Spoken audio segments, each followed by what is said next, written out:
Bonjour et bienvenue dans Tête à Tête, l'émission d'interview de France 24. Notre invité aujourd'hui est Alioune Tine, c'est le fondateur du Afrikajom Center. C'est un vétéran de la défense des droits de l'homme au Sénégal et il est avec nous depuis Dakar. Merci beaucoup Alioune Tine. Merci de votre invitation, Marc Perelman. Le 3 février, à quelques heures à peine de l'ouverture de la campagne en vue de la présidentielle qui était prévue le 25 février, le président Macky Sall annonce le report du scrutin. 2 jours plus tard, l'Assemblée nationale vote un report de cette élection présidentielle désormais prévue le 15 décembre. Et l'Assemblée adopte aussi le maintien de Macky Sall au pouvoir jusqu'à la prise de fonction de son successeur. Beaucoup parlent de coup d'État institutionnel. Qu'est-ce qui s'est passé ce jour-là, à vos yeux, Alioune Tine? Écoutez, tout le monde a eu l'impression de la transgression qu'il ne fallait pas faire, c'est la transgression de la limitation de mandat. Surtout après que Macky Sall ait dit lui-même qu'il ne ferait pas un troisième mandat, en réalité, il y a eu cette effraction qui a beaucoup ébranlé, et je dirais même qui a consterné, parce que le jour du vote, quand les gens ont vu les gendarmes pénétrer pour empêcher l'opposition de participer au vote, de les virer de l'Assemblée nationale, tout cela a été vu comme si notre démocratie plongeait dans l'abîme et que le Sénégal vraiment basculait parmi les pays qui ont connu l'indignité du troisième mandat ou tout simplement des coups d'État qu'on a connus dans la sous-région. Vraiment, ça a été une épreuve extrêmement dure pour la plupart des Sénégalais qui se mobilisent à l'heure actuelle d'ailleurs pour essayer de donner une réponse. Alors, le président a justifié ce report, je le cite, pour éviter une instabilité institutionnelle, des troubles politiques graves. Vous lui aviez parlé peu avant cette décision. Est-ce qu'il l'avait évoqué, cette situation? Est-ce que vous avez été pris de court comme presque tout le monde? Moi, j'ai été pris de court parce que le président qui a lui-même fixé la date de l'élection de façon souveraine, qui a dit que la décision du Conseil constitutionnel était sacrée, que personne ne pouvait revenir sur cette décision. Il l'a dit d'ailleurs à des candidats qui ont été quand même, disons, qui n'ont pas pu passer l'épreuve du parrainage, qui contestaient les parrainages. Il a été très clair. Mais maintenant, la suite a beaucoup surpris parce qu'on était à la veille. Il y avait même des candidats qui avaient commencé à enregistrer.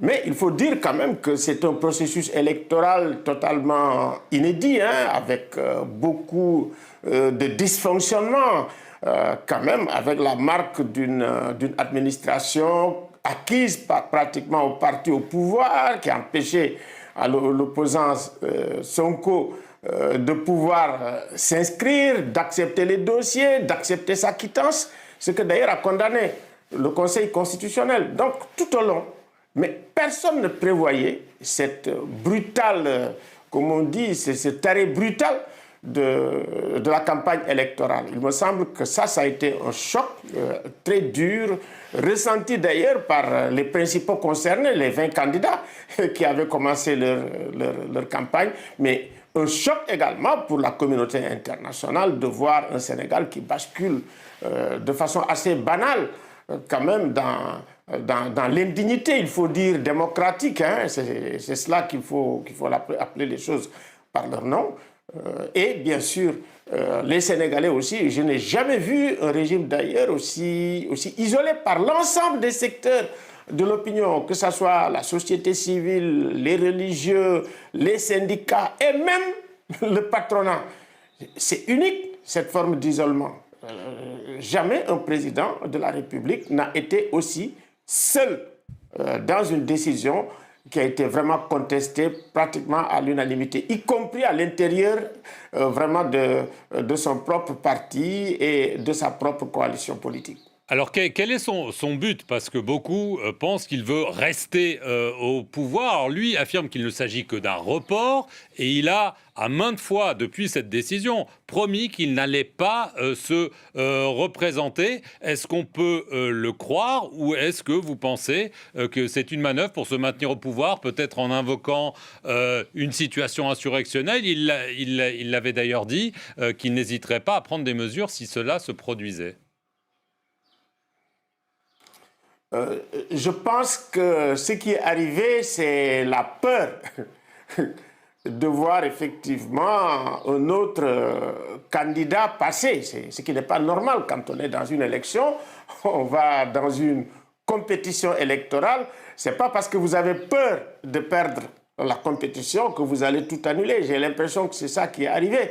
Je pense que la peur que Bassirou Diomaye Faye de PASTEF gagne cette élection a prévalu et a décidé, a fait en fait qu'il s'est décidé de dire, mais tiens, surtout pas ça, il l'aurait dit à un journaliste français qu'il ne veut pas d'islamiste, Bassirou n'est même pas islamiste d'ailleurs.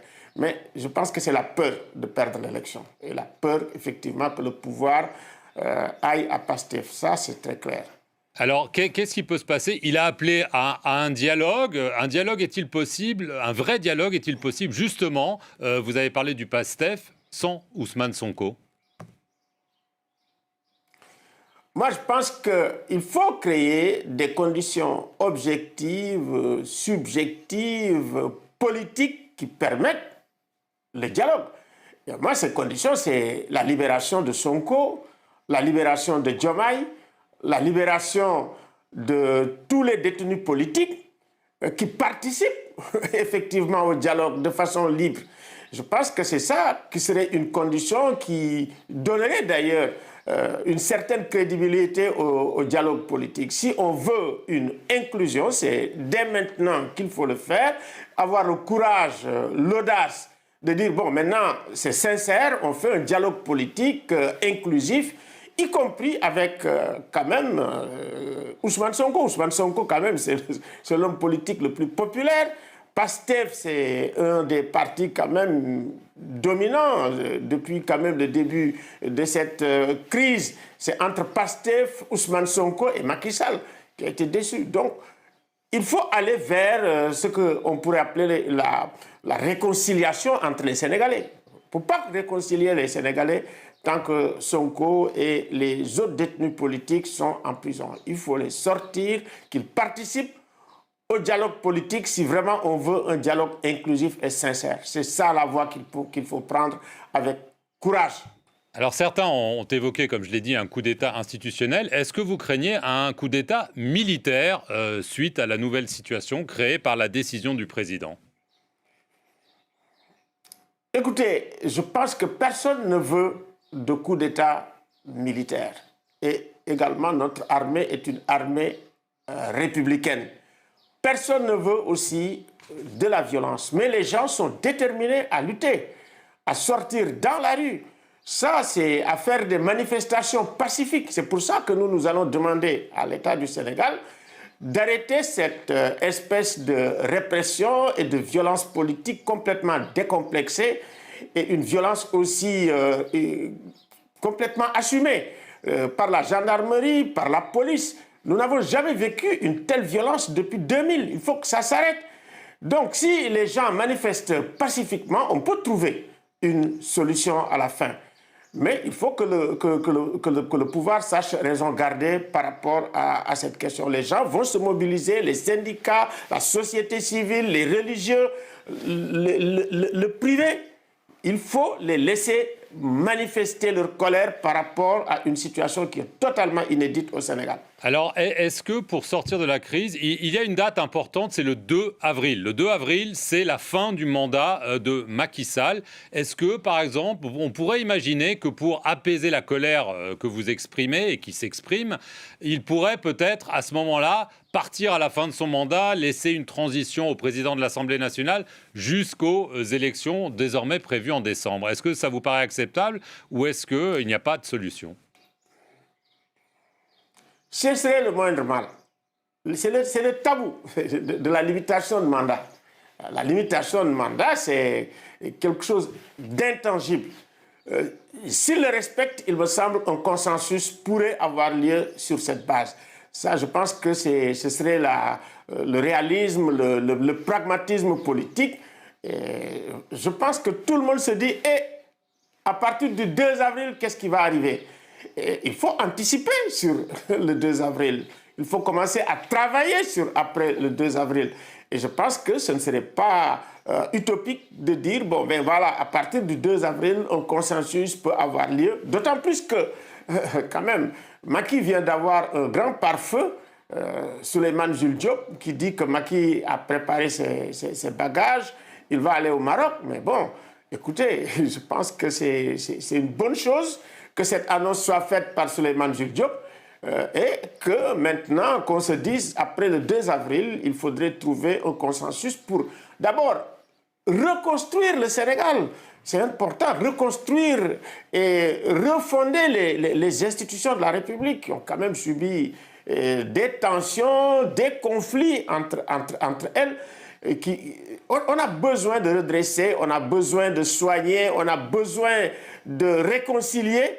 Et il me semble que la date du 2 avril, si on donne l'occasion, on met en place des mécanismes qui permettent vraiment de rediscuter, de faire un grand forum, de grandes assises autour des institutions et de la modalité démocratique pour les soigner, ce serait une très bonne chose. Et ça nous permettrait d'aller vers les élections quand même beaucoup plus tranquille. Le 2 avril, c'est un seuil critique. Alors, il faudrait quand même qu'il y ait un bon débat, un débat sain autour de ce seuil critique sur ce qu'il faut faire après.